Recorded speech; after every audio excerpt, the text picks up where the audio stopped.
Lluny d'Amèrica és un llibre d'assaig que està fet de molts gèneres. És una miscel·lània, una mescla entre cròniques de viatges, records, narracions, petites notes de dietari. I és un llibre que està escrit en la distància i des de la distància.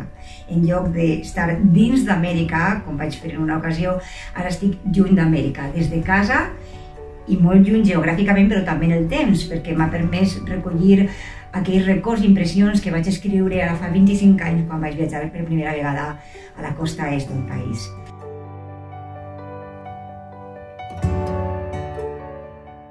En canvi, la gran part del llibre està centrada en l'experiència més en l'Amèrica profunda, a través de paisatges, d'anècdotes i de records.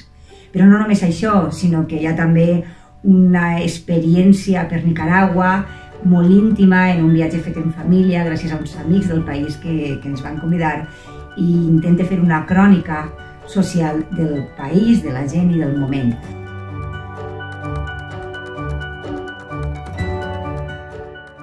Lluny d'Amèrica és això, és un retrat periodístic i literari. El periodisme, la manera d'escriure periodística està molt present en el llibre, però és també assaig de reflexió, assaig crític. Moltes lectures estan presents, els meus autors i autores americans, com John Fante, Barbara Kingsolver, Maya Angelou, Annie Dillard, molts autors i autores que m'han ajudat a fer-me, com a periodista, com a crítica, com a escriptora. A ells també els ret un homenatge. És un llibre escrit, concebut des de l'humor i del dinamisme, fet al llarg del temps, amb pausa, com és la nova manera de concebre l'escriptura. Perquè al capdavall l'aventura i els viatges són això, una aventura personal.